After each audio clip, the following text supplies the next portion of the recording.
The best way to know the geography and history of any country is to travel through the country, meet the common people, Right. go to their places and seeing is believing. आणि बरोबर. तुम्हाला म्हणजे जे प्रवासाने जे ज्ञान मिळतं त्यासारखं ज्ञान 100 पुस्तकं वाचूनही मिळत नाही. बर बर. आणि ही खूणगाठ मी बांधली. आणि Rome was the gateway to Europe. बरोबर. त्यामुळे रोम एक तर पहिली गोष्ट म्हणजे मी बँकेत नोकरीला होतो, ते तिकडच्या सगळ्या जबाबदाऱ्या सांभाळून, आणि मी ऑफिसर होतो, एक जबाबदार व्यक्ती होतो. बरोबर. तर ते सगळं सांभाळून आपण जायचं. रजा मिळाली पाहिजे, हे मिळालं पाहिजे. त्यानंतर मग मी जेव्हा जायचं ठरवलं तेव्हा अनेक जण माझ्या बरोबर यायला हे करायला लागले. मग त्यांनाही मला नाराज करता आलं नाही. मग आमची 8 जणांची एक टीम झाली. 4 मोटरसायकल्स, दोघं एका मोटरसायकलवर, 2 जावा 2 एसडी, बर. असा तो सगळा प्रकार घडला. आणि सगळे आमचे 6 जण तर बँक ऑफ महाराष्ट्र मधले होते. मी नावही सांगतो. मी स्वतः म्हणजे प्रवीण कारखानीस, बरोबर. रमेश फुलारे, अविनाश कोलगे, संजीव पेंढारकर, सुधीर जोशी आणि 2 मडवी बंधू होते, एकनाथ मडवी आणि प्रभाकर मडवी. असा आमचा एक हे जमलं. आणि त्यानुसार सर्व प्लॅनिंग सगळं, हे नकाशांची जुळवाजुळव, त्या काळी कसलीही उपलब्धता नसायची. बरोबर. कोणीही गाईड नव्हतं आम्हाला. मुंबई सारख्या ठिकाणी सुद्धा कसल्याही काही माहिती किंवा त्या काळी ह्या गोष्टीच नव्हत्या. ट्रॅव्हल एजंट्स आणि फार कमी, रेअर. त्याच्यामध्ये मी वाट काढत एक एक गोष्टींचा, काहींचे व्हिसा वगैरे घेऊन असे आम्ही 8 जण निघालो. आणि मेन प्रश्न असा झाला की आम्हाला पाकिस्तानचा व्हिसा मात्र मिळाला नाही. अगदी खूप प्रयत्न केले होते मी, पण ट्रान्झिट व्हिसा ते देत नाही. त्यामुळे मग आम्ही दिल्ली अमृतसर फक्त 1 तासाचा मोटरसायकल घेऊन प्रवास केला, बरोबर घेऊन. आणि मग काबूल पासून, दिल्ली अमृतसर नव्हे, अमृतसर काबूल, तर त्यावेळेला आम्हाला काबूल पासून मग आमचा प्रवास सुरू झाला. आणि त्यावेळेचा अफगाणिस्तान म्हणजे किती, म्हणजे आपणच 50 वर्षापूर्वी किती मागे होतो, तर हे मागासलेले देश किती मागे असतील याची कल्पना करा. बरोबर बरोबर. आणि काबूलहून जो प्रवास सुरू झाला, काबूल, कंदाहार, हेरात, असा तो संपूर्ण इंटिरियर मधनं असा तो प्रवास झाला. आणि तिथे सुद्धा असे पैसे नाही, काही हे नाही, असंच त्या तिथल्या अशा ढाब्यावर वगैरे आम्ही राहायचो. त्याला चाय खाना म्हणायचे. काही शब्द साधारण माहितीच आहे. आता चाय म्हणजे हा शब्द सुद्धा युनिव्हर्सल झालेला आहे. तर अशा ठिकाणी आणि त्या सगळ्या त्या अफगाण लोकांमध्ये राहायचो.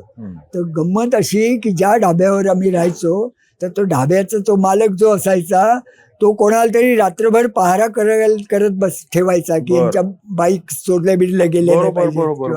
म्हणजे अशी माणसं होती.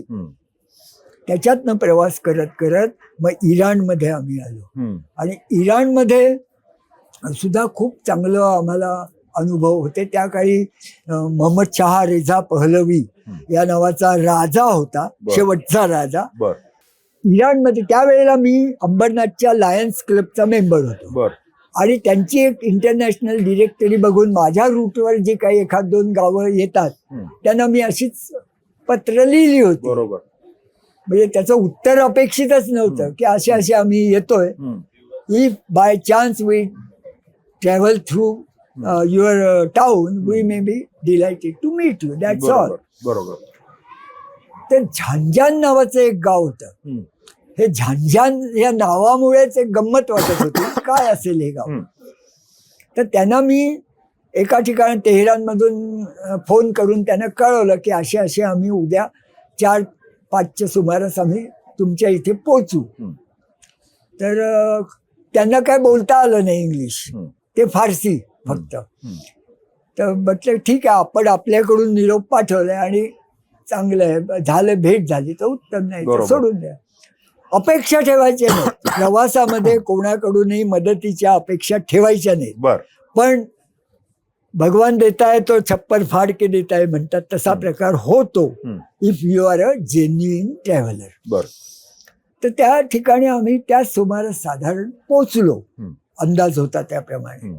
आणि काय आश्चर्य बघा, अनपेक्षित जवळजवळ 100-125 इराणी तरुण तरुणी आणि सिनियर्स पण तुमच्या स्वागताला तयार तिथे. कार्स आणि त्यांच्या बाईक्स वगैरे घेऊन तिथे त्या सरहद्द असते त्या गावाची, एक वेस असते ना, तुमच्या इकडे आहे तशी. तिथे सगळे उभे. अरे बाप रे, आमचं म्हणजे मन भरून आलं. अरे बाप रे, परदेशामध्ये आपल्याला एवढं. आणि मग ते आले, त्यांनी आम्हाला आलिंगनं दिली सगळ्यांनी. आणि मग नंतर त्यांनी काय केलं, आमच्या गळ्यात आणि आमच्या मोटरसायकलवर त्यांनी काय हे केलं, ती जी पुष्पचक्र असतात ना, ती पुष्पचक्र घातली. म्हणजे त्या गाडीलाही आणि आमच्याही गळ्यात. म्हणजे जी पुष्पचक्र समाधीवर राहतात आपल्याकडे, बरोबर, ती जिवंतपणीच आम्ही आमच्या गळ्यात घालून घेतली त्यावेळेला. अशा एक गमतीदार ती घटना घडली. तर विविध ठिकाणचे स्वागताचे विविध प्रकार असतात. नाही काका, मला समजता येते, पण मला पुस्तकावरती यायचंय. ओके. की हे सगळं तुम्ही एका पुस्तकात मांडलं, हो. तर हे सगळी जर्नी कंप्लीट करून आल्यानंतर पुस्तक लिहायला घेतलं का ही जर्नी चालू असतानाच पुस्तकाचं लिखाण चालू? बरोबर आहे, हे नैसर्गिक आहे. काय आहे की त्या वेळेला टिपणं काढणं वगैरे ह्या गोष्टी शक्यच नव्हत्या. एक तर आम्ही दिवसभर गाडी चालवत होतो. बरोबर. दिवसभर गाडी चालवत असताना थोडं मी एक सांगून मग तुमच्या प्रश्नाला उत्तर देतो. दिवसभर चालवत होतो. आमच्या व्यथा विवंचना काय होत्या, पेट्रोल हे ते, कारण बाकी आम्हाला खर्चच नव्हता. मी असेच एक वेळा जेवून किंवा काहीतरी शेतावर कोणीतरी काहीतरी द्यायचं किंवा फळं मिळायची, वांगी मिळायची, काहीतरी वांगी नुसती भाजून सुद्धा आम्ही खाल्लेली आहे. बरोबर. आणि आमची भूक भागवलेली आहे. असा प्रवास होता तो, हायफाय प्रवास नाही. बरोबर. तर त्यामुळे ते एक विवंचना असायची. आणि दुसरं असं की तुम्ही मगाशी विचारलं तसं, रस्ते इतके खडकाळ की तुम्ही कल्पना करा, तुर्कस्तानमध्ये आम्ही जात होतो त्यावेळेला 150 किलोमीटर सुद्धा कव्हर होत नव्हते एका दिवसभरात. हो, 12 तासांच्या 12 तासात. आणि आमचं उद्दिष्ट निदान 350 तरी पाहिजे. 300-350 300-350चं टार्गेट. आणि तिथे होत होतं 100-125. तुर्कस्तान एस्पेशली, कारण खूप माग असलेलं. ते लोक आमच्यावर मी असे दगड बिगड फेकायचे. आणि मुलं अशी खुणा करायची. त्यांना सिगारेट्स हव्या, कोणीतरी जात आहे म्हणजे सिगारेट्स. आणि दुसरं असं की आमची हेल्मेट्स होती, त्यामुळे आम्ही सैनिक बिनिक असू असं त्यांना वाटत असेल. ती पण शक्य नाही.